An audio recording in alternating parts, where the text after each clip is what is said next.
तर आज आपण इंडियन पॉलिटी या पुस्तकाचं बुक रिव्ह्यू बघणार आहोत।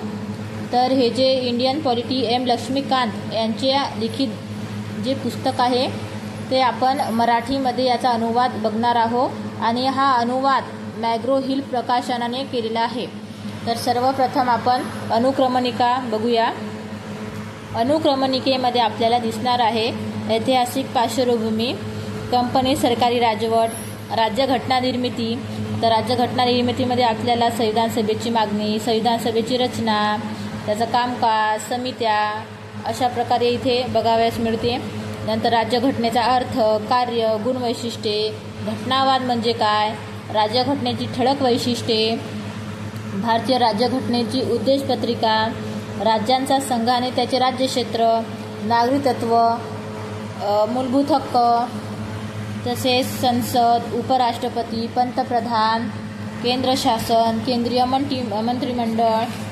इकडे आपल्याला बघायला म्हणजे सर्वोच्च न्यायालय, भारताचे सर्वोच्च न्यायालयाची रचना, त्याची नेमणूक, पात्रता, इकडं न्यायिक पुनरावलोकन, नंतर इकडं मुख्यमंत्री, इकडं राज्य मंत्रिमंडळ, नंतर इकडं दुय्यम न्यायालय, नंतर ग्राहक आयोग, अनुसूचित जाती आदिवासी प्रदेश, पंचायत राजमध्ये पेसा कायदा, पंचायत राज वित्त व्यवस्था, तसेच नगरपालिकेमध्ये आपल्याला शहरातील शासन संस्थेचे प्रकार, नंतर राज्य विधिमंडळ, नंतर इकडे आपल्याला घटनाबाह्य मंडळ, राष्ट्रीय मानवाधिकार आयोग, महान्यायवादी, वित्त आयोग, अनुसूचित जाती राष्ट्रीय आयोग, निवडणूक आयोग। म्हणजे आपण लहानपणापासून जे शिकलेले आहोत राज्यशास्त्रामध्ये तेच या पूर्ण बुकमध्ये कव्हर केलेलं आहे। यामध्ये आपल्याला पूर्ण बेसिक माहिती मिळून जाते।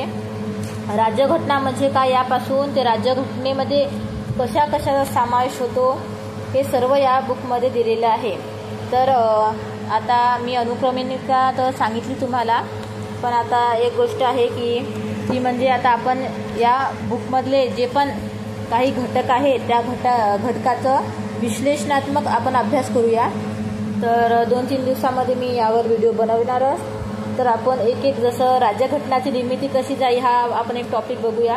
नंतर राज्यघटना ही संकल्पना, नंतर नागरिकत्व म्हणजे काय, त्याचा अर्थ काय, मूलभूत हक्क म्हणजे काय, असं हे आपण टॉपिक वाईज इथं बघूया।